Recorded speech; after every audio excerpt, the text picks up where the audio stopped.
This is the Reviewing Network Live, a weekly stream of consciousness recording session where I sit back with you folks out there, talk about some of the big news stories from the past week, and some other things I found that might be of amusement to you out there. I think you might get a kick out of it. Now, these are more like audio podcasts and are much longer than my usual videos and are also, for the most part, unedited and will contain some foul language. So, if you're easily offended by that, I advise you to maybe step back a bit, maybe go somewhere else. But hey, if you're up to the challenge, sit back, relax, and enjoy the show. Thanks.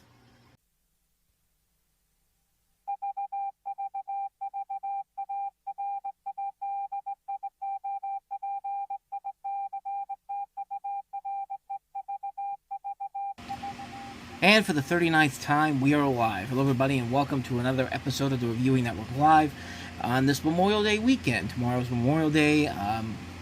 Happy Memorial Day to everybody. Hope you're out there having barbecues at a barbecue today. Hope you're probably going to have one tomorrow, assuming that you don't get rained out on, which, considering how this summer has been so far, we're not even in summer yet. We're in May, and the weather, at least around here, has been less than cooperative. It's been either too hot, too humid, your allergies are getting in the way, or there's severe weather every day when they tell you there's not going to be severe weather, tornadoes when they tell you there's not going to be tornadoes. It's just we're not even at summer yet. The official start of summer, June 21st.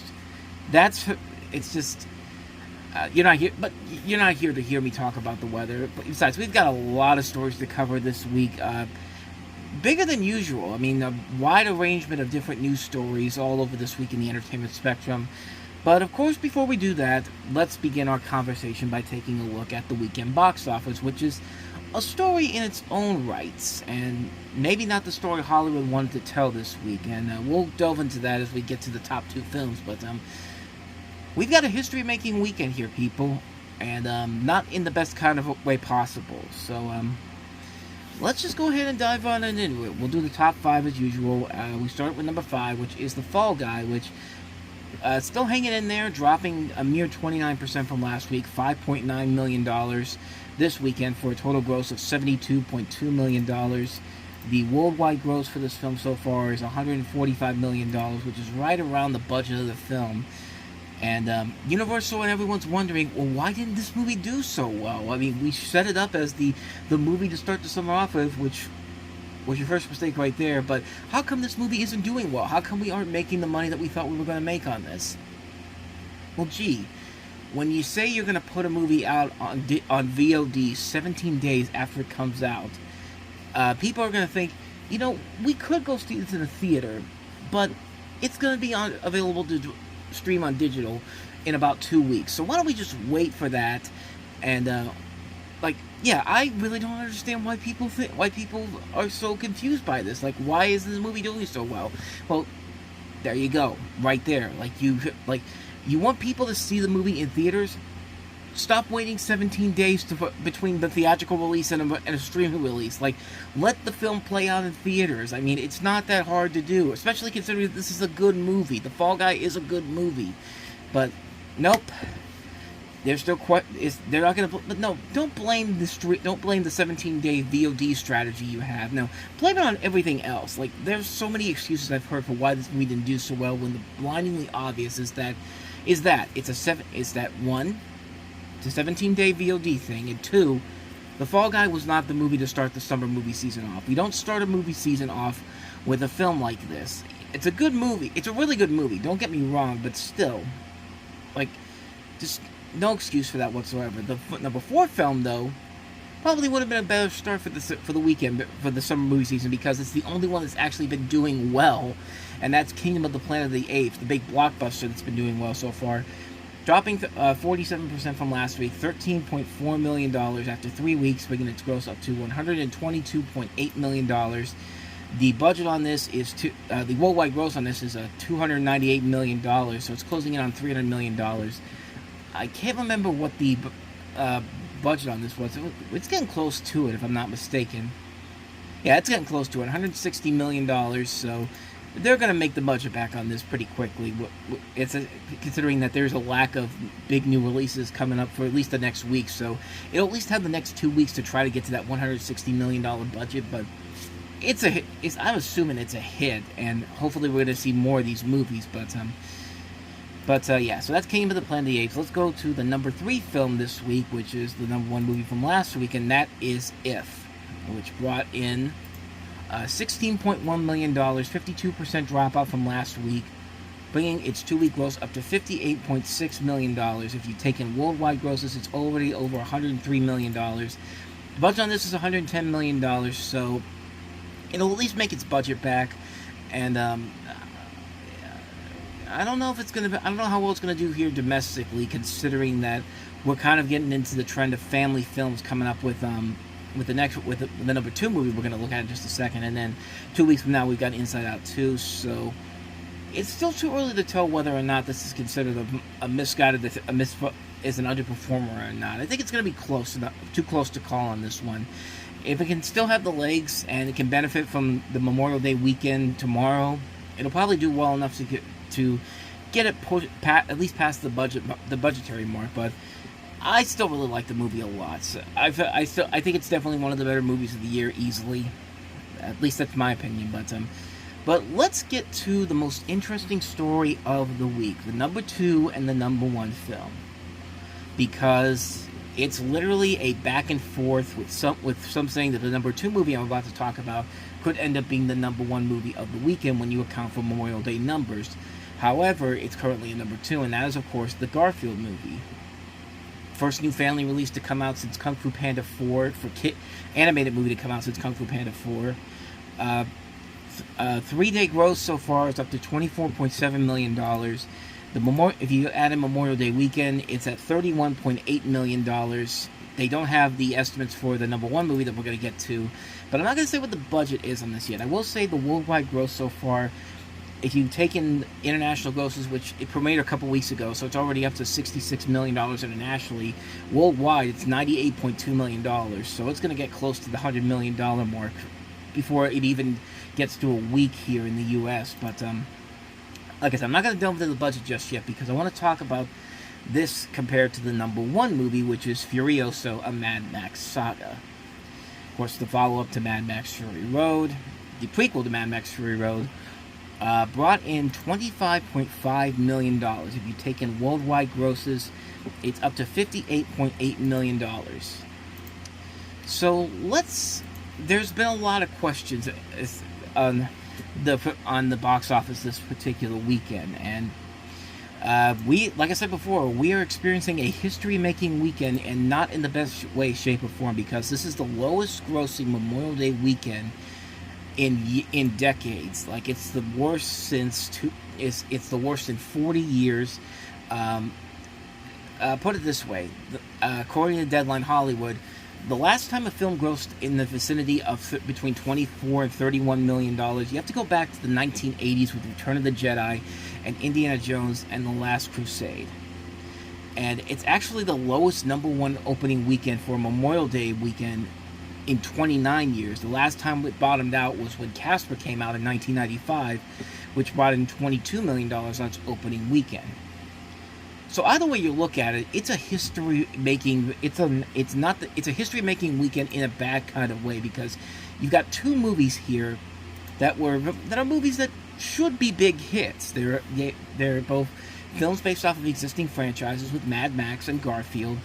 The last Mad Max movie was a critical and financial success. It was nominated for Best Picture, won several Oscars almost 10 years ago. Garfield is a character that everyone still loves.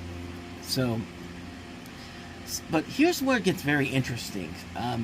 The budget on Furiosa, a Mad Max saga, was $168 million. And it only brought in close to $60 million worldwide. Meanwhile, the Garfield movie, guess what the budget on that movie is? Any guesses out there? Because I can clearly hear you as I'm trying, I apparently have I have the ability to hear people from around the world asking the same question. But okay, I'm going too far with this. But guess what the budget on the Garfield movie was? Really, $60 million. The movie has already grossed almost $100 million before the film even gets through a full week here in the U.S. The Garfield movie is the bigger success story of the weekend because of that. Yeah, some people can look at it and say, well, why didn't it open up at number one? Save that when the actual estimates come in, because, like I said, the Garfield movie is currently, if you take in Monday's numbers, the projected numbers, it should be the number one movie of the weekend, if you include the Monday numbers. Furiosa, I don't think is going to hit that mark when the final numbers come in on Monday, but Furiosa was expected to gross $40 million because, the buzz was so high because of Mad Max Fury Road. Reviews were good. I mean, this thing's got just as good of reviews as Fury Road, and most people really like the movie. Unfortunately, I haven't yet to see both of these films because I went out to the baseball game yesterday, so I didn't have time to see either one of these two films. But I will see them this week to see for myself. But there's no reason why Furiosa shouldn't have made more money, and the Garfield movie should have made more money, but that's just the way we're at right now, and really there's no real reason why Furiosa didn't do so well, because the film did get positive reviews. Most people, the general public, seem to really like it. If you really want to take into account CinemaScore, only has it a B+, which is not a good sign going forward. And I don't know, it's just a really tough situation to handle with this. And some people make the argument that prequels just don't sell. Like, prequels do not make a ton of money overall, which you would think that would not be the case, but I mean, I'm trying to see if I can find a list of prequels that have been successful at the box office. Give me 1 second. Okay, I found the list here, and for every Star Wars prequel, every Godfather Part 2, you still get something like an Exorcist the couple of Exorcist prequels we've had, Exorcist the Beginning, Dominion, Leatherface. We had The Predator, which was the prequel to the Predator series, Prometheus and Alien Covenant, which are the prequels to the Alien movies. Like, yeah, not a lot of prequels do end up becoming successes, even with notable names and like Mad Max. Like, this is it's a weird situation, and it really just depends on the longevity of the specific product that you're trying to make a prequel out of, because Mad Max Fury Road, I could have sworn, was also a prequel in its own right too, if I'm not mistaken. Maybe it is a sequel. Like I said, it's been a while since I've actually seen Mad Max Fury Road. So it turns out, yeah, it is a sequel to the Mad Max trilogy, but this Furiosa is the prequel to Mad Max. And Mad Max really isn't a household name. Like, a lot of people, unfortunately, still don't know what Mad Max is, or the star. And it also doesn't help that the star power is relatively lower, because Chris Hemsworth, we know him as Thor and all that. When he tries to launch into his own franchise, and it is more miss than hit. Like, he's tried to have these franchises of his own, like, Men in Black International was supposed to be the next big franchise for him after Thor. And, he was in the Vacation reboot, which didn't work out well. He was in, what was another one they were trying to push him into a franchise with? I'm trying to remember which one, but, I can't remember which one it was, but it was like Snow White and the Huntsman, I think it was, because they tried to make a prequel with the Huntsman, Winter's War, which also failed. But the big difference is that the Mad Max legacy is more well respected by the people who know what it is. Mad Max is still more of an underground thing. Like, it's not to the point where it's reached the pinnacle of everybody knows what Mad Max is, like they do with Star Wars or Jurassic Park or the Avengers and all that. I think most movie lovers know who Mad Max is. The general public really does not, and I think that's really one of the reasons why the film backfired. Another one could just be Anya Taylor-Joy's star power is not that high yet. I mean, great actress, don't get me wrong. I think she's really one of the top rising actresses right now. This was the first real blockbuster where they were really putting the focus on her to be the centerpiece of leading the film to box office success, and it just didn't really work out the way I think they wanted it to. And it's a weird thing with this movie. It's weird because I always think of George Miller as kind of the anti-Ridley Scott. I always talk about how Ridley Scott's movies don't have that zeitgeist star wow power that they usually do. But like every time he makes a movie, it's just kind of like, everyone expects him to do what he does best, and it's just like he's just doing the same thing over and over and over again. Meanwhile, George Miller takes chances with every film that he does. He always does something unique and different with it. He does what Ridley Scott doesn't do. Like, every time a new movie comes out, you're always curious to see what's gonna happen with it. And it usually turns out to be a very intriguing film. Like, I really liked his last film he directed, 3,000 Years of Longing, with Idris Elba and Tilda Swinton, which I thought was a really, really damn good movie. You know, you wouldn't expect a guy like George Miller, the guy who gave us Mad Max, to make movies like, you know, Babe, Pig in the City or Happy Feet, those movies where they're clearly made not for the specific target of George Miller's usual audience, but they're still usually big hits, and sometimes even win major awards. Like Happy Feet won the Oscar for Best Animated Feature, which was hard to believe, but it's because it was the best movie that came out that year, plain and simple. But yeah, I don't know. This is just a really weird situation with this particular film, because, I mean, the pieces seem to be there for success. The film looked good, the hype was there, the critical response was there.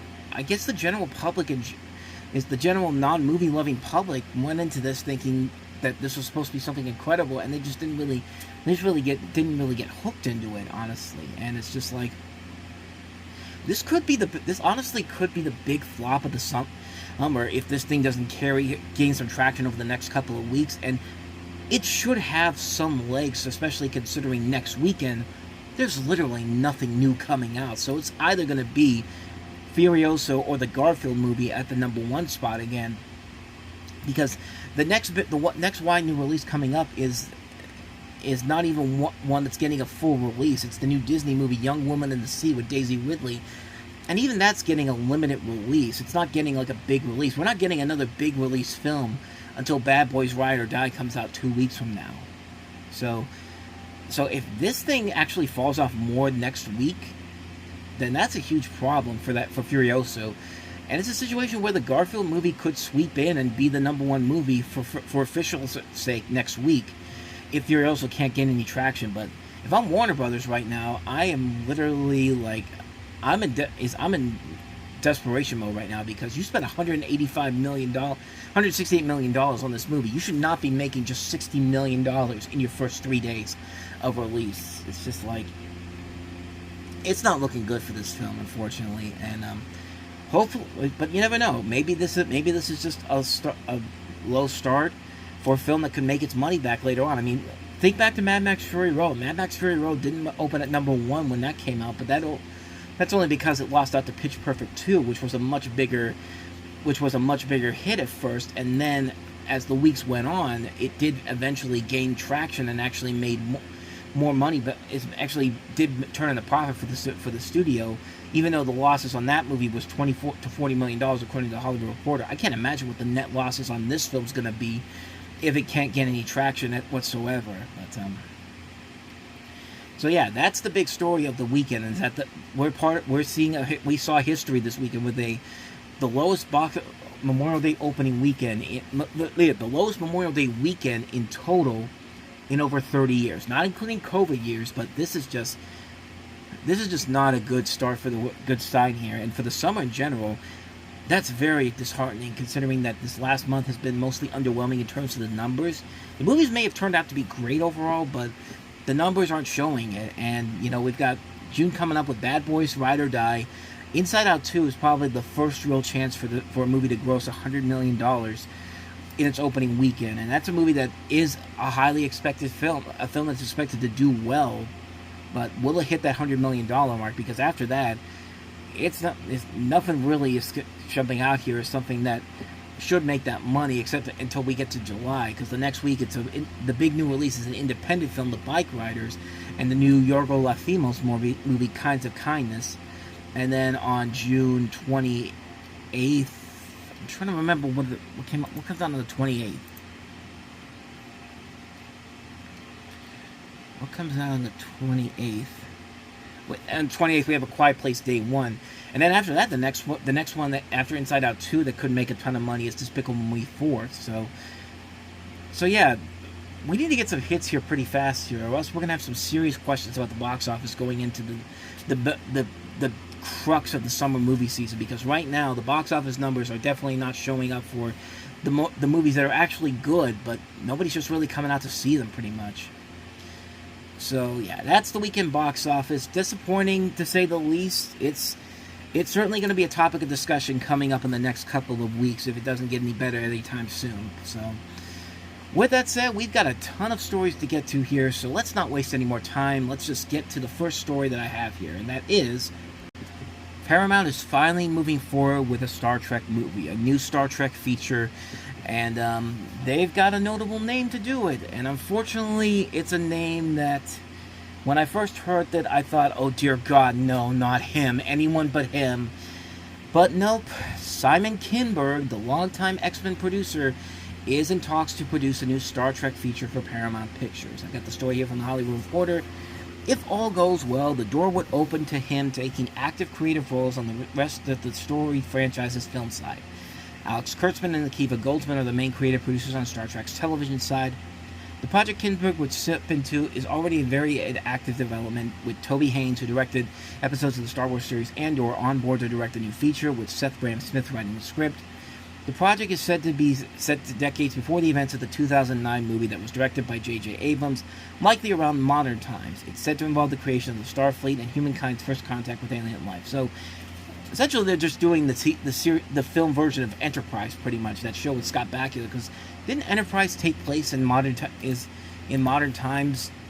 It's been a while since I've seen it, but I couldn't remember. I think it is. Let me double check here just to make sure. Just want to get my facts straight for you people out there. But it's a prequel to the Star Trek series set in the 22nd century. Okay, so it's still well ahead. It's still well before we get to where the current Star Trek film series is at. But Abrams Abrams remains involved with the new project as a producer. There is no release date for the feature, but the studio has signaled that it would like a 2025 opening, which I sincerely doubt that's going to happen, especially when you consider that they would have already started shooting by this point. But the machinations of the franchise take place against the backdrop of a potential sale of Paramount, which could find itself under the ownership of Sony or Skydance.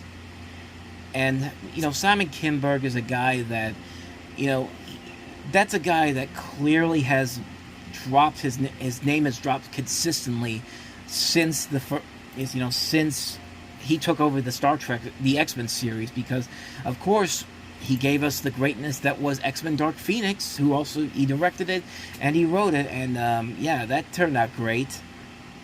Sarcasm, I just remember I can't do sarcasm over the radio, if you will, but yeah, the guy has done some stuff that's been good, like Mr. and Mrs. Smith he did. That was really good. Sherlock Holmes. Days of Future Past was good. He produced Cinderella, which was the Kenneth Branagh one. He produced Deadpool, okay. Logan, okay. Murder on the Orient Express, Deadpool 2. But the movies he's made since then, Dark Phoenix, The New Mutants, The 355, Lift, and also, don't forget, he was also the man who gave us State of the Union. He wrote The Last Stand. He wrote This Means War. He produced Chappie. Yeah, he's very hit and miss, with more emphasis on the miss part, because the last couple of years he's just not been as good as he started off to be. But here's the difference, though. He's a producer on here.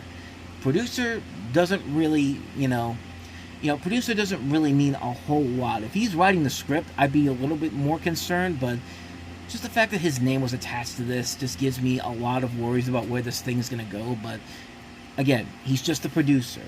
If he doesn't have a hand in the script, if he's not directing it, I at least put my mind at ease on that front. But if he gets involved as the director somehow, this thing's dead on arrival. Like, turn out the lights, the party's over. But anyway, yeah, that's the big story with Simon Kinberg taking over as producer of the Star Trek movies.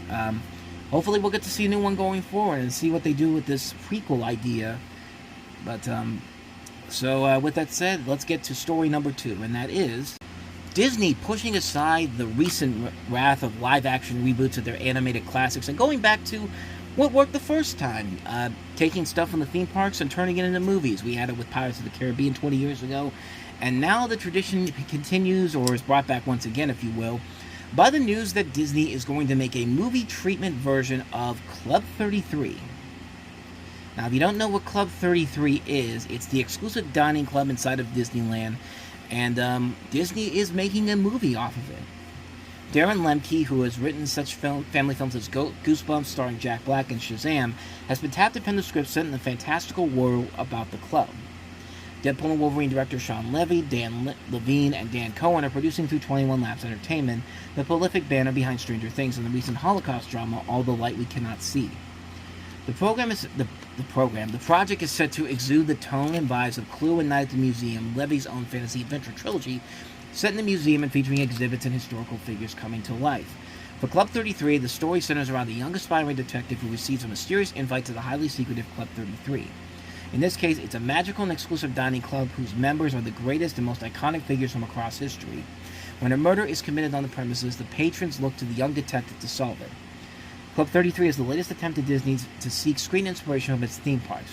Adapting attractions has been a 21st century tradition ever since Pirates of the Caribbean became a billion-dollar franchise, which in turn fueled park interest. Other efforts such as Tomorrowland or the more recent Jungle Cruise and Haunted Mansion have shown it's not an easy ride. Even non-marquee attractions are getting attention. Ron Moore is developing a Disney Plus series based on the Society of Explorers and Adventurers, while Ryan Reynolds is working on a feature of the same subject. Club 33 opened in 1967 and is located near the Pirates theme park attraction. It's a dining area where Disney hosted celebrities, dignitaries, and friends, and for the longest time, it was the only place at the park that served alcohol. Over time, word quietly got out about the place, and it morphed into an elite stealth club that nevertheless operated in the open. The club now has outposts in Disney World in Florida, as well as Tokyo Disneyland and Shanghai Disneyland. So the idea here is intriguing, to say the least. I don't like that they're putting more emphasis on the Night at the Museum aspect, because Disney now owns Night at the Museum because now they have Fox. So it just feels like they're kind of scrambling to find ways to turn this into a property. I mean, I do like the idea of a movie where you have all these historical figures coming to life. Is coming here to this exclusive club, which has been known for many years if you follow the Disney park lore, if you will. And there's definitely a lot of potential that could be done with this. Just the whole idea, though, of it being like a Night at the Museum type of thing does have me a little bit concerned. That it just feels like they're just retreading on the same stuff that's been done already. Like, do something new with it. I mean, there's a lot of good ideas that you could have on an idea like this in general, but again, I don't know. Maybe it's something that we need to learn more information about before we eventually see what it actually looks like. Who knows if it actually gets made, but it's an idea that definitely has a lot of intrigue in it and potential to work with. But again, just that thing about it feels like they're kind of rehashing Night at the Museum. It does have me a little bit worried on it, but I'll give it a shot when it eventually comes out, if it eventually gets made, because you never know with these movies like this, especially when you consider that Disney is trying to figure out what the hell their future is going forward here. Like, I feel like there's a lot better ideas that they could do with this besides just rehashing as something that's already within their library. But like I said, we'll see what happens there. So let's go ahead and move on to our next story. Everybody wants to get on the Glen Powell train after Top Gun Maverick and Anyone But You. I mean, it's been one of those weeks where you just hear a name so many times. Like a couple weeks ago, we had with Pedro Pascal getting a ton of news stories about him, and then Paul Walter Hauser. This week, it apparently is Glen Powell, because he's been all over the place. And maybe the biggest story with him involved this week was what I'm about to tell you right here, is that a remake of Heaven Can Wait is in early development at Paramount with Glen Powell involved. Stephen Gagin, an Oscar-winning screenwriter for his work on the movie Traffic by Steven Soderbergh, is writing the project for Powell to star. Based on Harry Siegel's play of the same name, the original 1978 movie Heaven Can Wait starred Warren Beatty and was nominated for 9 Oscars, including Best Picture, and the film notching a win for Best Art Direction. Heaven Can Wait centered on Beatty as an NFL quarterback who dies prematurely due to an ancient angel and returns to Earth in the body of a recently murdered millionaire. Beatty directed the film with Buck Henry and co-wrote the script with Elaine May. Siegel's play Heaven Can Wait has been previously adapted for the 1941 feature Here Comes Mr. Jordan, with the lead character being a boxer, and again with the Chris Rock-led 2001 comedy Down to Earth, which centered on a comedian. Powell and Gagin's project is set to not be a remake. The main character will not be a football player, but will feature the same concept of a man plucked away before his time. Powell continues to be an extremely in-demand leading man following the success of Sony's romantic comedy Anyone But You, opposite Sydney Sweeney. Success in quotation marks, if you ask me, because, yeah, the movie made a ton of money, but the movie is garbage. Other projects in the works for Powell, who can be seen this summer in Richard Linklater's Hitman for Netflix and Universal's action sequel Twisters, again, could be a film that makes a ton of money, but that movie's going to be junk anyway, includes the revenge drama Huntington, Edgar Wright's adaptation of The Running Man, and a new film from J.J. Abrams. And I say this like I'm bad-mouthing Glen Powell. I don't hate Glen Powell as a whole. I do think he's an actor who has a potential to become the next big rising star, but I just wish he picked better movies to star in besides the sequel to Twisters and Anyone But You. But it looks like they're giving him more to do, and you know what? The guy's been around for over 20 years. I never noticed that. I thought he was just kind of a young actor, but turns out he's been around for much longer than I ever thought he was. In fact, he's nearly the same age I am. I'm 35 years old, and this guy is the same age. But he's been in movies all the way back to Spy Kids 3D Game Over. Like, he was in stuff like, you know, The Great Debaters, Fast Food Nation, The Dark Knight Rises. He was in Expendables 3. He was in Ride Along 2. Hidden Figures he was in, playing John Glenn. Everybody Wants Some. Like, this is not a guy that has been around, that has just come onto the scene in the last couple of years. This guy's been working for 20 years, and I just never noticed it until recently. And again, hey, more power to him, man. Like, I'm glad to see somebody who's been working his butt off in like these little roles over the years, and slowly but surely becoming the actor that he is. The guy clearly deserves it because he does have a lot of charisma and a lot of acting chops here. And I think he fits and I think he could play this role pretty well here. Like, this is not the first time that they've done Heaven Can Wait. We talked about it with Down to Earth not too long ago, which that movie was basically a modernized version of that with Chris Rock involved. So, you know, definitely be very interested to see what he can bring to the table here, especially since they're not going with the same story that they've done before. Just depends on who they get to write and direct it. They've already got a good writer here with Stephen Gaghan. If they get a good director involved, there's the possibility that this could turn out to be pretty good. But again, we'll wait to see what happens here. But I'm glad to see Glen Powell's having the success, considering how long he's been in the business. And I'd be really curious to see what he can do with a remake of this, or reimagining of the story with Heaven Can Wait. So that's the story with Heaven Can Wait. So let's go ahead and move on to our next story, and let's head into superhero territory. Well, before we get to superhero territory, let's just get to the next story. I don't know what I was talking about. I said superhero stories because the next two stories after this are superhero stories. But before we get to those stories, big news out of the Godzilla X Kong MonsterVerse, because it was announced this week that Adam Wingard would not be returning to direct the next Godzilla X Kong sequel. Godzilla and Kong have smashed the last buildings for Adam Wingard, at least for now. Wingard, who directed the last two films of Legendary's hit MonsterVerse movies, will not be returning for a third installment, multiple sources tell The Hollywood Reporter. The parting of ways is described as amicable, and stemming from timing issues, the door remains open for a future return per insiders. Wingard is coming off directing and co-writing Godzilla X Kong New Empire, which has grossed over $564 million worldwide since its March 29th domestic opening. Wingard, who doesn't have a deal for any new installments, said he had more stories to tell during the press tour, but unveiled a new original feature project that he wanted to tackle before another monster movie. That project, an action thriller titled Onslaught, was picked up in a competitive sale by A24 as prepping for a fall shoot. That didn't fit into Legendary's plans to move swiftly on to the next monster tag team, although it signaled it would like to see Wingard return to the director's chair. His return was likely dubious when the company hired Shang-Chi and the Legend of the Ten Ring scribe Dave Callum to begin penning a new script a week or two later. This week, the parting of the ways was made official according to sources. Legendary now goes on to start fresh for its new next monster movie. It is unclear whether it will continue to explore concepts such as Hollow Earth, the idea that vast subterranean worlds exist inside the Earth, and characters such as the adventurous vet played by Dan Stevens that were introduced by Wingard. Wingard, for its part, leaves the franchise on a high note. Godzilla X Kong is about to become the highest grossing of the 5 MonsterVerse movies, and will likely snatch the title from 2017's Kong Skull Island, which peaked at $568 million this weekend. So, that's one of the stories here, but I found another story when I was doing some research here from Geek Tyrant, which that's usually one of those sources where they can really be hit and miss with their stories, but they do say that there is one story here that's kind of interesting here, and I've got it right here. Not long after it was revealed that Godzilla X Kong, the new Empire director Adam Wingard, is not coming back to direct the next Godzilla movie, it's being reported that he's being eyed by Marvel for Spider-Man 4. News comes from insider scooper My Time to Shine H, and while Wingard's name may have been mentioned as a possibility, he doesn't think it will happen. Wingard has other films in development, including a Thundercats movie and an action movie titled Onslaught.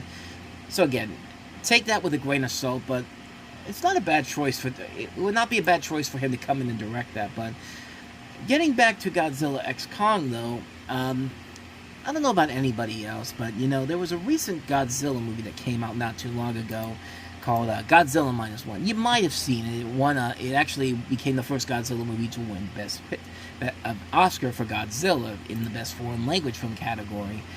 The director there is Takashi Yamazaki, and Warner Brothers. I'm just saying, you made King Kong the focus of the last two movies, and you want to take this in a direction where maybe Godzilla becomes the centerpiece of it all. Maybe go after the guy who directed Godzilla -1. Just saying. I think that's an idea that they should definitely consider. In fact, I wouldn't be surprised if Warner Brothers was even considering it, or even if it was, somebody said, what if we get this guy? I mean, I think that this is probably a guy who should come in and do a Godzilla movie just like he did with Godzilla -1. Make the focus of the next Godzilla X Kong movie be about Godzilla, because you made King Kong the centerpiece of the last two movies. It just seems like this should be the easiest decision to do.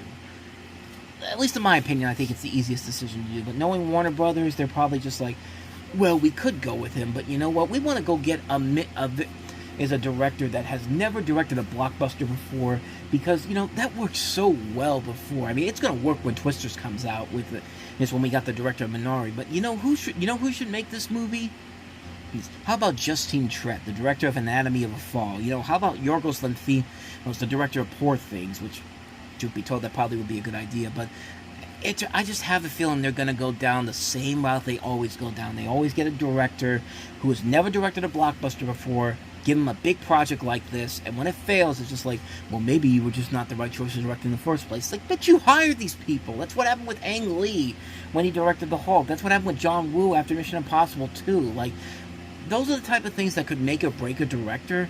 And if they really want this next movie in the Godzilla X Kong series to be as good as the previous films are, I would say go get somebody like Takashi Yamazaki to do Godzilla -1. Or if you want to go get somebody who has been an Oscar nominee, let's see what Yorgos Lanthimos does with it. He did pretty well with Poor Things.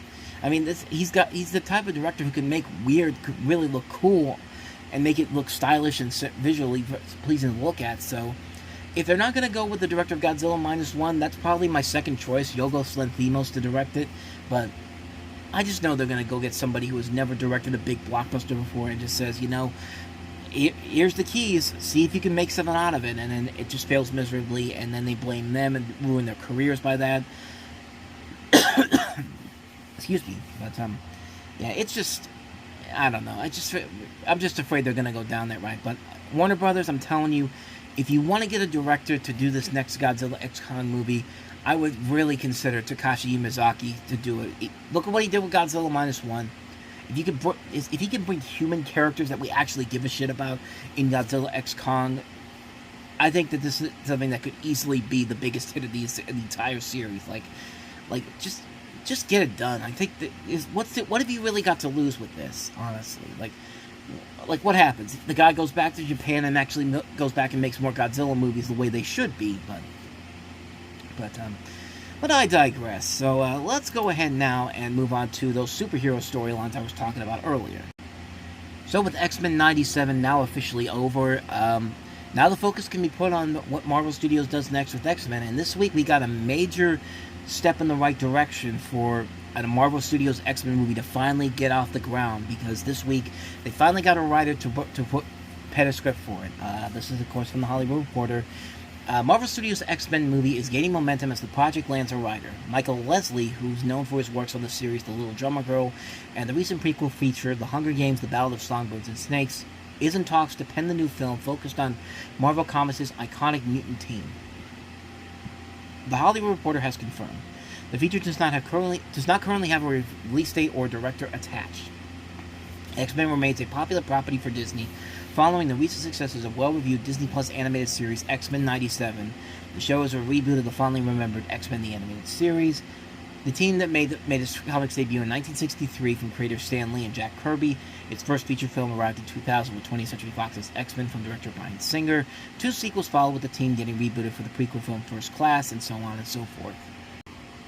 X-Men are among the characters that were available to make their long-awaited debut in the Marvel Cinematic Universe due to Disney's acquisition of Fox. Also on that list is fellow Marvel team The Fantastic Four, with the studio set to release a new movie July 25th, 2025, featuring, of course, Pedro Pascal, Vanessa Kirby, Joseph Quinn, and Eben Moss-Baccarat.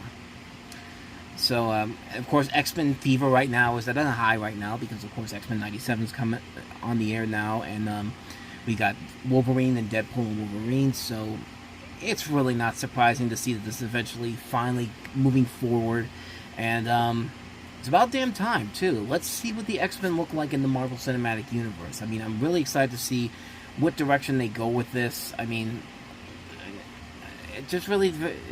really not much more I can add to this, per se. I mean, let's see what the X-Men look like in the MCU. Like, I'm really excited to see where they go with it. And, again, not much more to really add on to this, just that they finally got a writer to do this, so this is moving forward now. So we're one step closer to seeing the X-Men in the MCU, finally, after all these years. But, that was not the only big Marvel story this week, as we've got the next story right here. A few years after WandaVision came out, The Vision is coming back to television on Disney Plus, as Marvel says they're looking to bring a new Vision for the next TV offering by bringing back Paul Bettany as The Vision in a new series that's the centerpiece of the studio's first new series order in some time. The untitled series is currently on track for a 2026 premiere on Disney Plus, with Star Trek Picard's writer Terry Matalas is installed as the showrunner. A writer's room for the series opened up this week. Bettany will reprise his role as Vision, which spawns 3 Marvel films in the WandaVision series, plus voice work on the 3 Iron Man movies as Jarvis, Tony Stark's artificial intelligence creator. At the end of WandaVision, Vision's physical body was brought back to life with an all-white appearance, with no memories of his previous incarnation. His memories are restored by the spectral Vision Wanda, played by Elizabeth Olsen, of course, who had conjured to manage her grief as she put a hex on the town of Westview, New Jersey. The Vision series will be the second show to follow from WandaVision, the first Agatha All Along, starring Catherine Hahn as Wanda's Westview neighbor, and future fellow witch Agatha Harkness is set to premiere in September. Matalas is coming off of Season 3 of Star Trek Picard at Paramount+. He also created and executive produced Sci-Fi's 12 Monkeys series, and was a writer and executive producer on CBS's MacGyver reboot. In addition to Agatha All Along, Marvel's upcoming TV series at Disney Plus includes Daredevil Born Again and Ironheart, both of which are due next year, along with animated offerings Eyes of Wakanda and Your Friendly Neighborhood Spider-Man. Marvel also has Noir, a live-action series starring Nicolas Cage as part of the Sony Spider-Verse, set up at Amazon Prime Video. So, another series in the WandaVision series, which makes a lot of sense because WandaVision was a great show. I'm definitely looking forward to seeing what they do with Agatha All Along, because I like Catherine Hahn a lot, and she was a great character on that show. So yeah, not much more to add on that one, except that The Vision is coming back in a new series, and be very curious to see where they take him in this new direction here. So that's the story about The Vision. Let's go ahead and move on to the next story, which is probably the most laughable thing I've seen so far this year. And trust me, there have been some stupid stories, but this may take the ticket right here. I'm sorry, this is probably one of the stupidest ideas I've ever heard. But then again, when you look at the people that are involved in this, and the stupid things they've made in the past, it all suddenly flows together. This comes from Deadline Hollywood, and it says, you can see the problems right from the first sentence alone. Paramount Pictures has launched development on What Kids Want, a new feature scripted by the Like a Boss duo of Sam Pittman and Adam Cole Kelly. That's the first warning sign right there, that Paramount wants to work with the writers of Like a Boss again. One of the worst movies of 2020. In fact, probably the worst film of 2020. That's bad enough on its own, but let's keep going, because it just gets even stupider from there. The film follows up the high-concept comedy What Women Want, starring Mel Gibson and Helen Hunt, and What Men Want, starring Taraji P. Henson and Tracy Morgan, both of which were distributed by Paramount, while the former centered on a man suddenly gifted or cursed with the ability to hear the thoughts of women. The latter reversed the question, and now the new film will, of course, involve a look at the minds of children. Todd Garner, who will produce for Broken Road Productions alongside Gina Matthews and Grant Scarborough for Little Engine Entertainment. Matthews comes to the project after producing What Women Want, along with such rom-coms as 13 Going on 30, All My Life with Jennifer Garner, and Isn't It Romantic? Todd Garner, not Jennifer Garner, even though Jennifer Garner was in 13 Going on 30, But Pittman and Cole Kelly are best known for scripting the comedy Like a Boss, starring Tiffany Haddish, Rose Byrne, and Salma Hayek, which Paramount released in 2020. Directed by Miguel Artera, the film brought in over $30 million worldwide. Why? That movie is garbage. Previously, the duo has worked on the YouTube Red series, Ryan Hansen Solves Crimes, and a number of other studio projects, most recently producing comedies like Vacation Friends and Senior Year. Garner has the Lionsgate mystery comedy Reunion coming out this year alongside other upcoming projects including Mortal Kombat 2 and the Netflix teen comedy Incoming from Dave. Currently in theaters with John Krasinski's live-action animated fantasy comedy If, Paramount will next release A Quiet Place Day 1.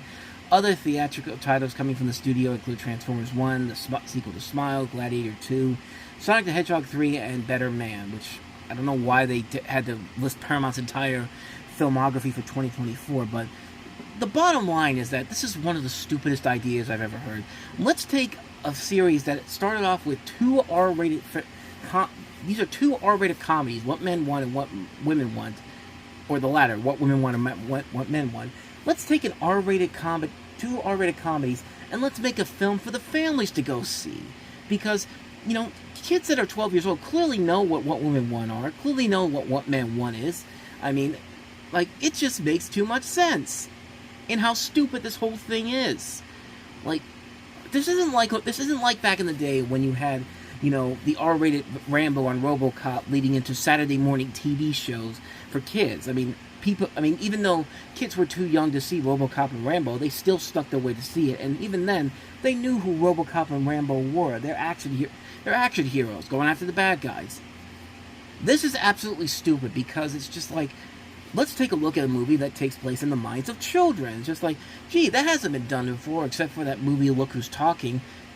But why stop there? Let's go ahead and dig deeper into the hole. Let's make a movie called What Animals Want, because that hasn't been done before with Dr. Dolittle, or Look Who's Talking Now, or just, you know, like, can you see the stupidity of this whole thing? Like, only the two guys who gave us the worst comedy of 2020 and Like a Boss could come up with an idea like this in a studio like Paramount, who should know better. Doesn't look at this and go, get the hell out of here. They're just like, sounds good, keep talking. It's just like, I'm only thinking that this is hopefully a Paramount Plus release, because if they really stick this in theaters with the thinking that people are going to go see this, like, it's just going to backfire on them big time. It's just like, it's a stupid idea. It makes no sense whatsoever to do this to a series that starts off with two R-rated movies in there and do one for the families. It's just like, nothing about this idea makes any sense. It's the stupidest idea I heard this week. Maybe the stupidest idea I've heard all year. Just a horrible, horrible idea. And hopefully this is just one of those things where it's just like, hey, we're developing it, it's going to happen, and then it just slowly but surely fades out of existence and never happens. One would hope that that's the case, but knowing Hollywood's stupidity nowadays, they're going to make this movie, and I'm probably going to have to sit through it, and I'm probably going to hate it. Just a stupid idea. Just a stupid idea. So, oh boy. Let's get to some good news. Let's go back to some interesting ideas with our next story here. Okay, interesting might be a little bit too much for this next story, but hey, Steven Spielberg's back. He's lined up his next directorial effort, which will be released in 2026, as I've got the story here from Variety. Universal Pictures is backing the movie, which will open on May 15th of 26. It's unclear what the untitled project, which the studio describes as a new original event film, is about, though Variety previously reported that Spielberg is working on a UFO story. For all we know, it could be the E.T. sequel he said he was never going to do, but he's kind of forced into doing it, which I'm completely kidding, because I hope he doesn't ever do the E.T. sequel, because we don't need an E.T. sequel. E.T. works great on his own. Just saying. But David Coep, whose previous works with the filmmaker include Jurassic Park, War of the Worlds, and Indiana Jones and the Kingdom of the Crystal Skull, is writing the script for a story by Spielberg. Christy McCaskill Krieger will produce the film. Spielberg, who does not need much of an introduction, is Hollywood's most commercially successful filmmaker, having helmed blockbusters like Jaws and E.T. on top of the Indiana Jones and Jurassic Park franchises. He's also a 3-time Oscar winner for Schindler's List and Saving Private Ryan. He most recently directed The Fabelmans from Universal, which was inspired by his own upbringing. The story follows a film-obsessed teenager growing up in Arizona and Northern California. Although the film received several Oscar nominations, it struggled at the box office, earning just $45 million worldwide.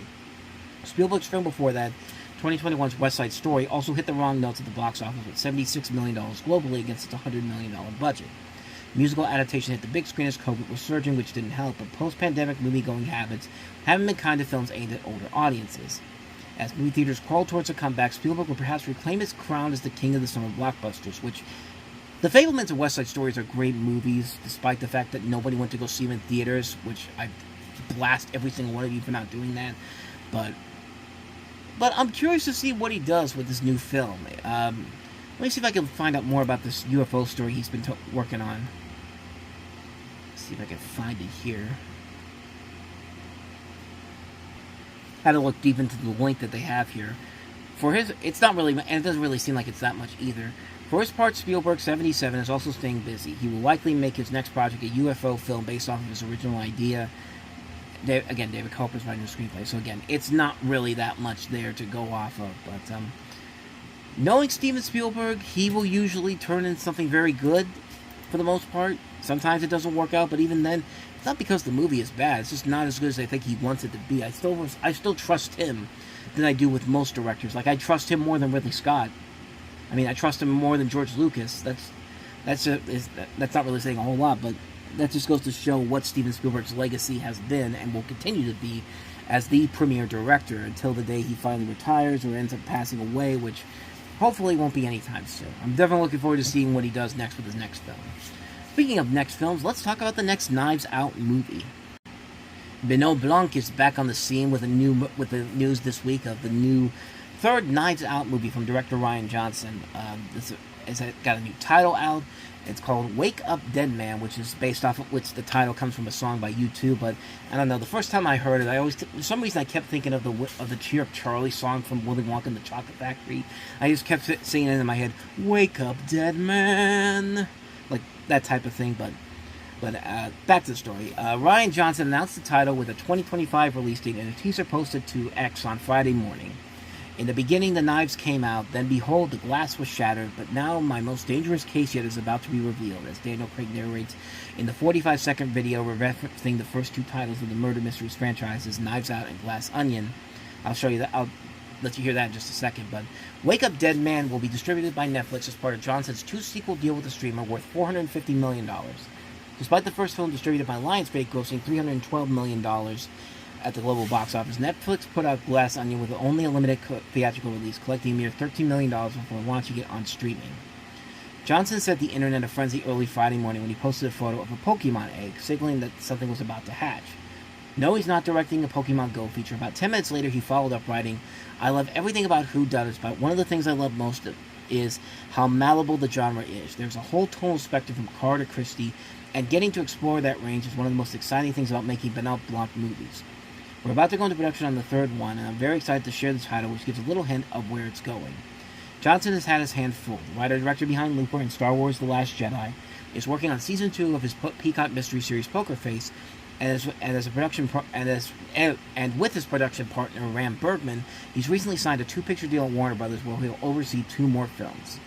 And I've got that teaser video here, so let's go ahead and take a listen to this.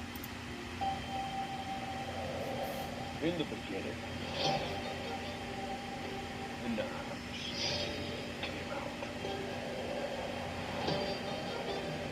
Then behold, the glass is shattered. But my most dangerous case yet is about to be revealed.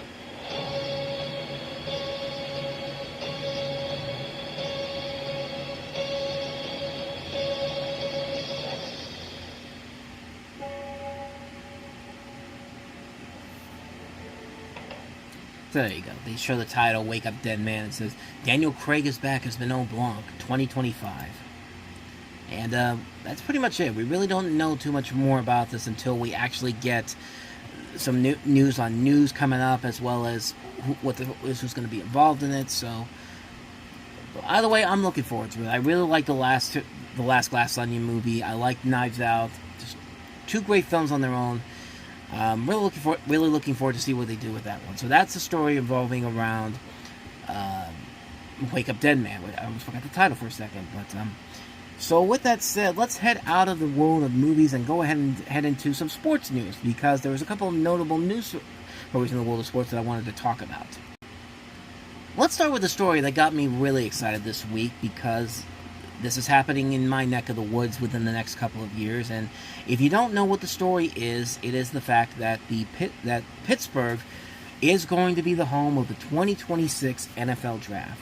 According to the NFL's press release, Pittsburgh, Pennsylvania, home to the six-time Super Bowl champions, the Steelers, have been selected as the host city for the 2026 NFL Draft. The NFL announced Wednesday at their Spring League meeting. The NFL Draft is one of the biggest, most anticipated sporting events of the year, and we're thrilled to partner with the Pittsburgh Steelers and visit Pittsburgh for our 2026 event, NFL Commissioner Roger Goodell said in a statement on Wednesday. We have a unique opportunity to spotlight the wonderful community on a global stage, benefiting Pittsburgh's economy and entertaining football fans from all markets. We know this pride of Pittsburgh will shine bright in 2026. Pittsburgh will be the 10th NFL city to host the draft since it became a highly sought-after roadshow in 2015. Since then, the draft has made stops in Chicago, Philadelphia, Arlington, Texas, Nashville, Tennessee, Cleveland, Las Vegas, Kansas City, Missouri, and Detroit. The 2025 NFL Draft is slated to take place in Green Bay, Wisconsin. Art Rooney said in the statement, "We are excited that the city of Pittsburgh has been selected to host the 2026 Draft. This will be an amazing event that will highlight everything the region has to offer on a national and international level. I truly appreciate the work that has been done by Visit Pittsburgh, the NFL, and local and state officials, and internally within our organization to accomplish our goals of being selected to host the NFL Draft. We look forward to football fans from all across the country coming to enjoy our city culture, while also showcasing our rich football history and tradition in the region." And I've got more of Art Rooney's statements when they made the announcement right here. Good morning, everybody. Thanks for being here. We just came. Good morning. Thanks to Peter and his staff and everybody in the league for helping us put this day together. Everybody in Pittsburgh is going to be extremely excited about hosting the NFL Draft. As you all know, the city of Pittsburgh and western Pennsylvania have a great tradition, the roots of prohibition. Thank you. Welcome to Pittsburgh.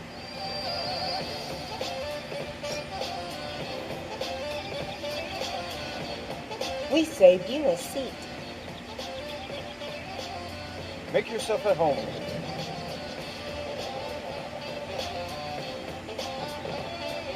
While you're here, pop in. I'll make one with your name on it. All aboard! Welcome to the City of Bridges. Welcome to breathtaking views. Welcome to Mission Control. Welcome to the City of Champions. Welcome to the NFL Draft. Welcome to Pittsburgh.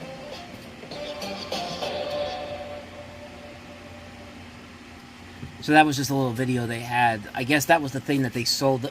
I'm assuming that's the thing they sold the NFL on, to have the draft in Pittsburgh. And it's really exciting stuff. It is very, very exciting stuff, I should say. And there are just so many areas where the draft can be at. Like, I think it's going to be, the centerpiece of it's going to be obviously in Point State Park, where you've got the big water fountain there, and of course that's where they've had like the championship celebrations whenever the Penguins win Stanley Cups, when the Steelers win Super Bowls. Acrisure Stadium is going to be a big part of it. I wouldn't be surprised if PNC Park becomes a big part of it as well. So much of that area is just primed for a big event like the draft, and quite honestly, it's going to be something that's going to be incredible to watch, and I am certainly going to be down there in some capacity. I'm already thinking in my head about what I'm gonna do to get down there, to be down there for the draft day. Like I thought about maybe renting a place up by the Rivers Casino, over at the Landing Hotel.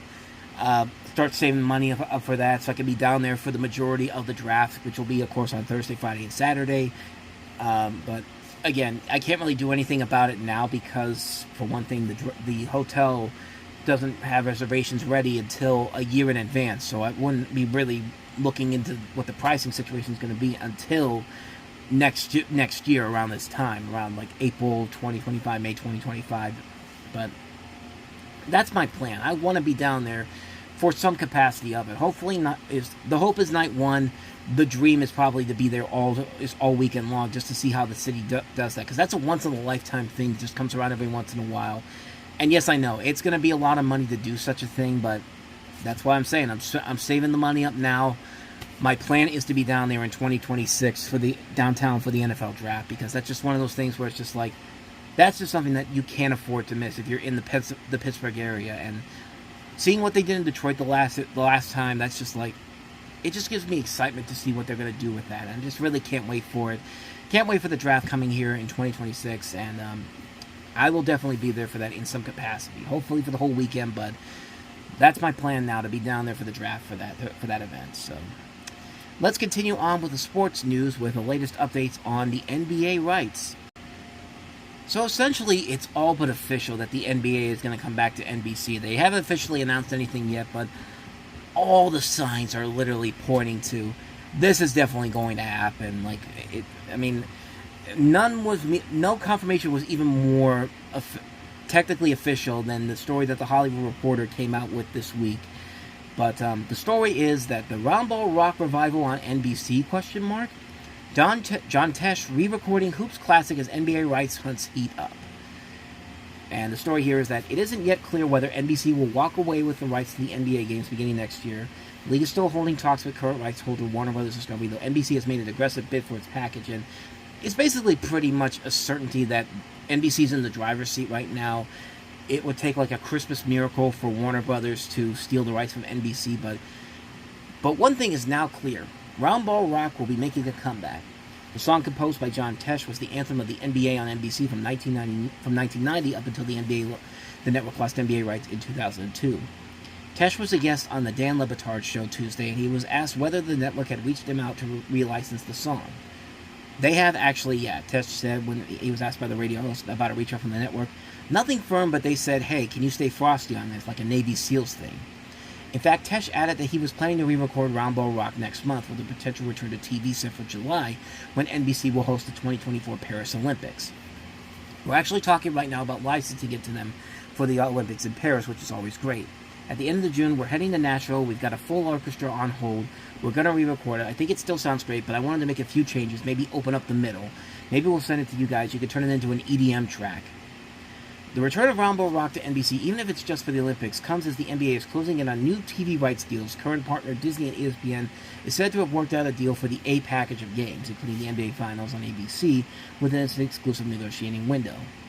The league's other current media partner, Warner Brothers Discovery's TNT Sports, did not exit its window with a deal.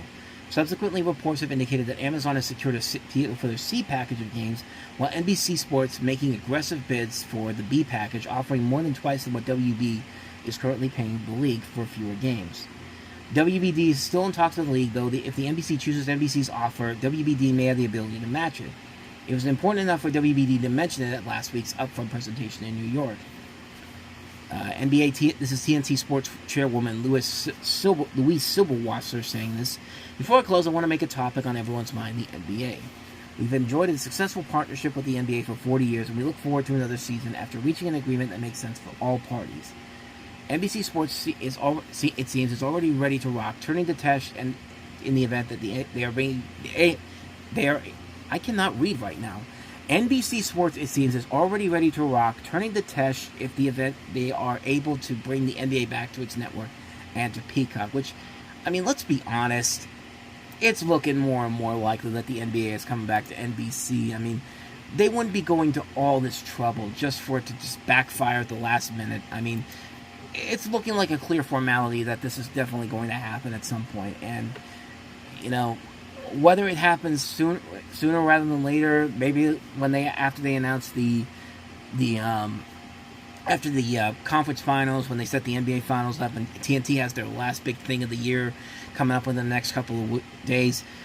I mean, that'll probably be the sign that a day after, that'll probably be when they officially announce the NBC deal. But from everything I'm hearing, it's looking more and more likely that NBC is going to get the NBA at some point.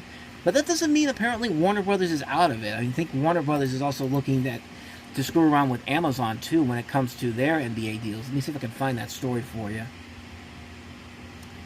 Where is it? Is this it? Yeah, here it is. This is from CNBC. Warner Brothers Discovery is considering matching an offer for the media rights to a package of National Basketball Association games as the league looks to finalize deals, but its focus could be on a potential Amazon package rather than games slated for NBC. It's the latest turn in what has been a relatively messy renegotiations rights for Warner Brothers Discovery, one of two incumbent holders of NBA rights along with Disney. Turner Sports has carried NBA games for nearly 40 years. Warner Bros. Discovery continues to consider ways to partner with the NBA to broadcast a package of games as the league plans its next media partners, said the people who asked not to be named because the discussions are private. The league is close to signing agreements with Disney, NBC, Universal, and Amazon for 3 different packages of games, the people said. If that happens without a side agreement from Warner Bros. Discovery, its CEO David Zaslav will have a chance to leverage matching rights that were secured and paid for as part of its previous deal with the league. Under the terms of that agreement, which runs out after the 2024-2025 season, Warner Bros. Discovery can match a competing bid for the game it currently licenses from the NBA. They haven't yet signed the 3 potential packages because the league hasn't officially signed agreements with any of its potential matching partners. It also hasn't communicated with any parts of plans of matching or not matching with the league, the people said. Still, the company had been working with its lawyers to determine how matching would work if the league carves up Warner Bros. Discovery's current packaging into deals with NBC Universal and Amazon. Amazon has reportedly offered a $1.8 billion a year for a slate of games. NBC Universal has offered $2.5 billion per year, according to people familiar with the matter. The league has set up frameworks for both deals, but have yet to sign paperwork formalizing the bids. When it does, Warner Bros. Discovery will have 5 days to match, according to a person familiar with the language of the contracts. It's possible Warner Bros. Discovery chooses not to match any of the packages, or it may push aside a strike-aside deal with the league for either a settlement or a smaller 4th package of games. It's unclear whether the NBA would be amenable to either of these situations. And they just go on about talking about matching Amazon and the NBA on NBC. I mean, so that's the story there. It's bottom line. It's far from over, but it's looking like it's more than likely that the NBA will eventually make its return to NBC in some way, shape, or form, which means that I'm going to keep playing this until it actually happens. Okay, I'm not going to really do that, but it'll be great to hear that again at least in the next couple of months when they get to the Olympics. But so that's the end of a very, very busy news week here. So let's go ahead and go on to some recommendations for the week, and then we can go ahead and get on out of here. What do you say? But before we get to recommendations, there was something that happened this week on Wheel of Fortune. You know, Pat Sajak is a couple weeks away from retiring. The Ryan Seacrest era is about to take shape, but that is not going to stop Wheel of Fortune from having contestants showing up there and really making fools out of themselves with stupid answers. And if you don't know what I'm talking about, I've got the clip right here. Just take a listen. Our first toss-up is worth $1,000. Category is phrase, and off we go. Now, before we get to this, I should let you know that it's a 4-word phrase, I should say. First word has 4 letters. Second word has 2 letters. Third is 3. 4 is 4. So, just everybody got that? Okay, here we go.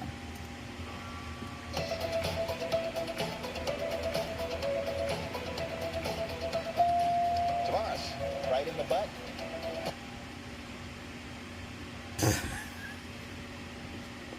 Oh my God. If you didn't hear what he said, I'll go ahead and play that again. But I think you heard what he said, but let's go ahead and play that again.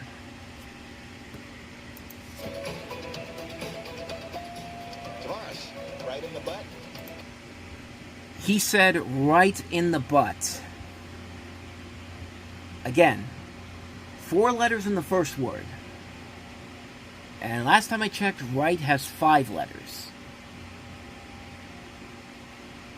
I think you can see what the problem here is, just on that alone. But the fact that this guy rang in and thought the first thing that came to his mind is right in the butt. Like, you know, I stopped it right as soon as he said it. But let's see what the other contestants have to say after he says this. So let's go ahead and continue the clip. Right in the butt? The woman on the end is just like, what? He's got this look on his face like, are you serious right now, dude? No. And Patrick just is like, no. Great. This is the best. Yeah, that's it. This is the best is the name of the phrase, which, I mean, I don't know how she got that, but that's not the thing we're worried about here. I want to know what this guy was thinking when he said right in the butt. It's just like, and keep in mind, like, that was a line that back in the day you used to not be able to say on television without it getting bleeped. Just so you know what I'm talking about here, here's a clip from back in the 70s on the show called The Newlywed Game, when one of the questions is what's the strangest place you've ever made whoopee, and this lady has this to say. Where specifically is the weirdest place that you personally, girls, have ever gotten the urge to make whoopee? The weirdest place, Olga? Yes, Olga? Indiana? That's the uncensored version. But no, she actually says right in the ass. Like, I had no idea that actually it was the uncensored version, which was even funnier than I would have expected. Let's go ahead and play that again, just in case you missed it. Yes, Olga? Indiana?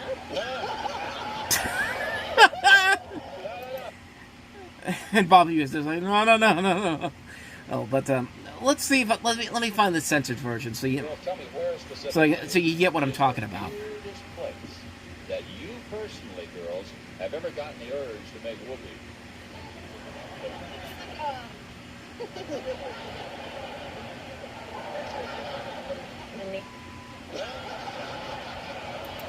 Yeah, so back in the day, you couldn't say that on television, but nowadays, well, then again, she said right in the ass, but nowadays, Right in the butt?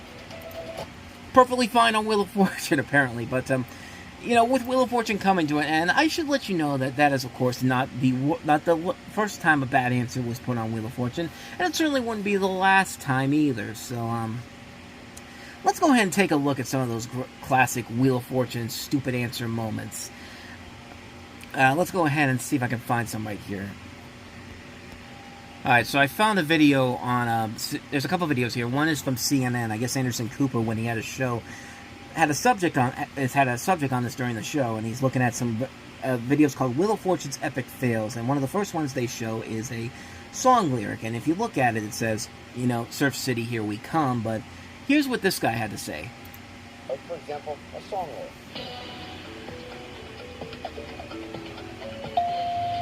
Steven, surf play, where we go?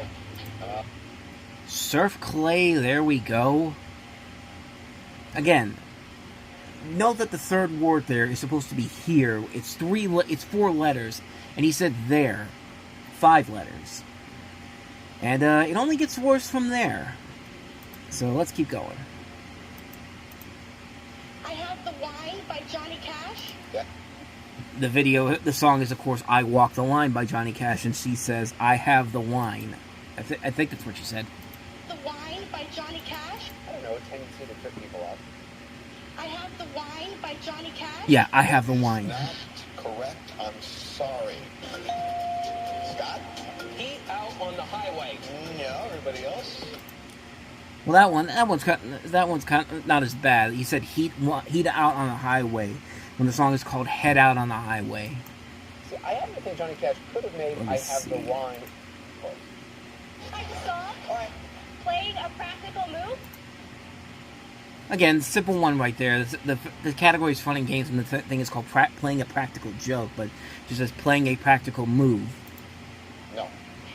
Can I Oh, here we go. This is one of the most memorable ones ever. The board is literally full with every single letter. The guy's got like $1 million he's got a chance to win $1 million if he can solve this puzzle. Actually, we'll take it to the bonus round, if you will. It's a character. The thing is literally spelled out: mythological hero Achilles. What does this guy say? Yeah. Mythological hero Achilles. Achilles. And Pat Sajak and everybody in the room is just like, "Oh my God, you stupid asshole!" I'm like, I love the reaction from Pat Sajak.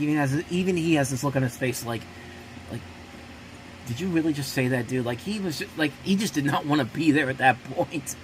Like, how can you be in college? This was a college episode, by the way.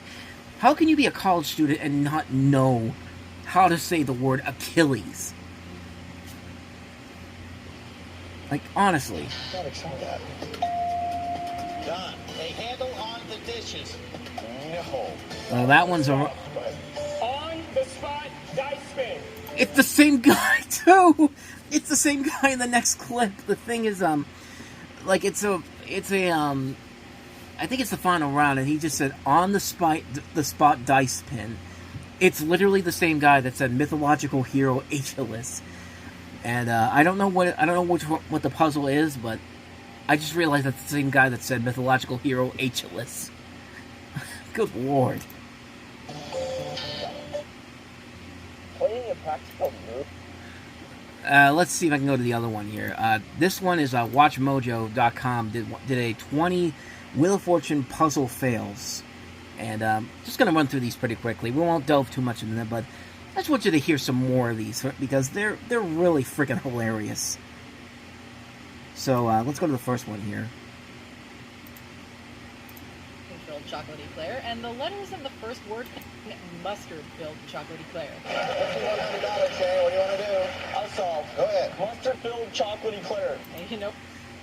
So the puzzle, I think, is a food and drink, and the answer is custard-filled chocolate eclair. But this guy says mustard-filled chocolate eclair. Now that, you're on television. You got the bright lights everywhere. The eyes are on you.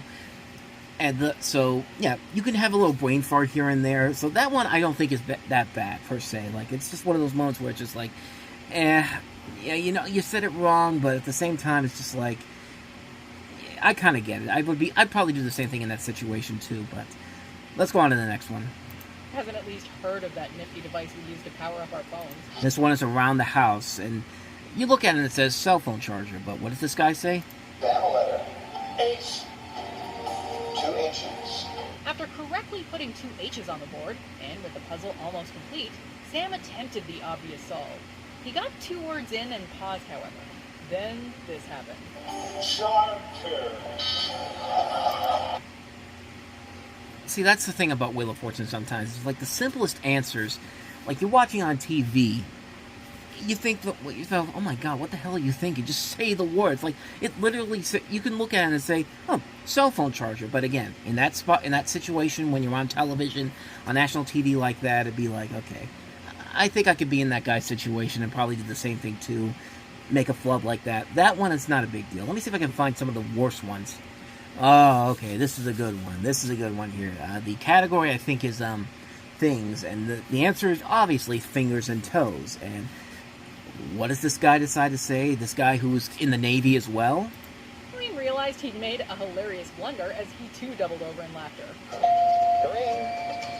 Miners and hoes. Miners and hoes. Like, yeah, that's just one of those ones where, again, you have a brain fart. In some ways, I can understand it, but at the same time, there's not even enough letters for minors in the first category, in the first word. It's just like, sometimes you got to put 2 and 2 together. But okay, I just saw the next one I wanted to cover here. This is a good one. People, your time starts now. A group of pill pushers? The answer, by the way, was a group of well-wishers, but he said, of course, a group of pill pushers, to which Pat Sajak responded, in the only way you should probably do in a situation like this. Joe got an earful from Pat, but then one of his fellow contestants made another wrong guess, because there was only one P up there. Well, that, and Wheel isn't known for their drug-related puzzles. Joe got an...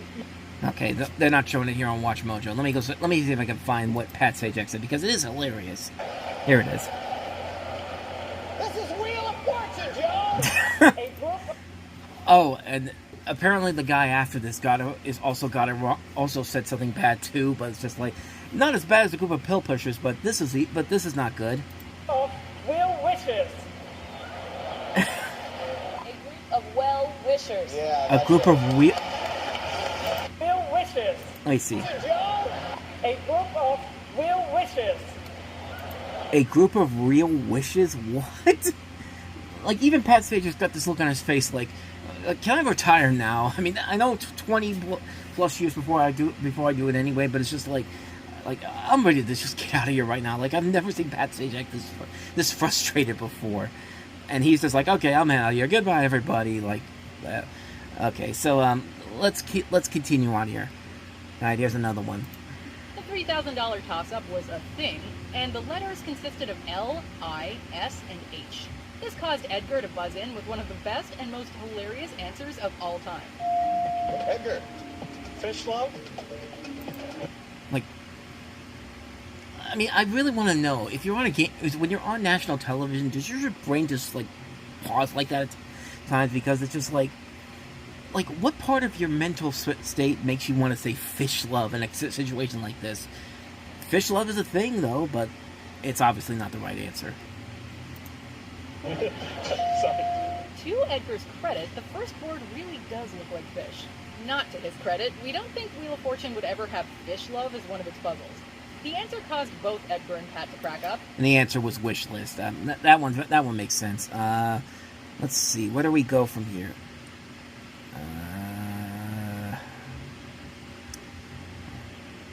Where do we go? So I'm trying to find another one of those stupid, ridiculous ones. But let me see if I can find one. I'd like to solve the puzzle. Okay. Boozing my shore excursion? No. Yeah, the thing is boozing. She said boozing my shore experience when it's booking my shore excursion. I think I even said it wrong. She said boozing my shore excursion, but it's booking my shore excursion. So this one is before and after, and the answer clearly is go tell on the mountain goat. I almost got it wrong too, but the lady said this. Okay. Go tell it on the mountain goat. Nope. L. L. L. Okay, that one wasn't even a puzzle. Well, that was just the guy saying the same letter that the lady said before him. Like, the lady said L, and Pat said no L, and what's the first thing this guy says? L, and then he just knows right away that he screwed it up. Before we continue... Okay, yeah, the last one. There's one other one I was trying to look for here. Let me see if I can find it real quick, and then we can wrap this up here, because this was my favorite one of the bunch. Okay, I got it right here. I was actually surprised it wasn't in any of the compilations that I looked up already, but I finally found it. And, yeah, this one's pretty damn funny for a number of different reasons, but let's go ahead and take a look at this particular clip that I have here.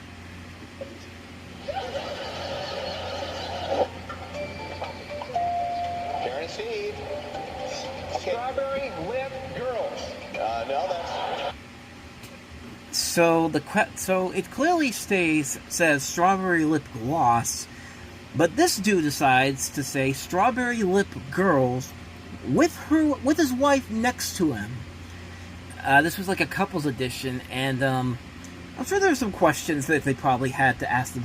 And he was probably asked about it with his wife after this, but yeah, that's one I was actually surprised is not in there, because that's actually a really funny clip in general. Like, how do you come up with that when clearly you could put it together that says strawberry lip gloss, but no, not this guy. This guy had to go out and say this. Karen Seed. Okay. Strawberry Lip Girls. No. Strawberry lip girls. Oh, that's... But like I said, that was all stemming from this week's video that came out with another Wheel of Fortune blooper, just in time for Pat Sajak to get the hell on out of here in a couple of weeks. So, so with that said, now we can finally go ahead and get to recommendations, and then we can get on out of here. So, well, probably the biggest new release this weekend is one that was literally just announced a couple of days ago, and that is, of course, Kung Fu Panda 4, which is a movie I really like. It's definitely not as good as the Kung Fu Panda trilogy as a whole, but I put it in the same category as something like Toy Story 4. It's a movie that I think gets more flack for it, despite the fact that it's still a really good movie. And it's finally coming out on Blu-ray this week after about 2 months of being in theaters. Another one that has my interest a little bit piqued is Sasquatch Sunset, which I remember seeing the previews for this on what was it? Is on the local news, and it looked like just such a bizarre movie, and it's finally getting a release this week, so that's one I'm definitely looking forward to checking out. We also have Bob Marley and One Love coming out this week, which, and Arthur the King, which, and Anatomy of the Fall is coming out on Blu-ray this week, which was one of the Oscar nominees this year for Best Picture. But I think the big new release this week for me, the one I'm going to be looking forward to getting, is Kung Fu Panda 4 and also Sasquatch Sunset, So anyway, that's going to wrap up this week's episode of the Reviewing Network Live. And again, thank you so much for tuning in and watching and listening. And if you want to see more of these videos, please hit the playlist, check out our playlist, hit the like and subscribe button, and check out the last episode we did last week. We post here every Sunday night on this channel. We also do like trailer reactions, time about the movie's clipless versions, other things that might pique your interest here. So if you do want to see more of those, I do again advise you to hit the like and subscribe button. And with that said, I thank you so much for joining us, and I'll see you guys next week. So, thank you very much for watching and listening. I'll see you guys next week. Until then, we are out.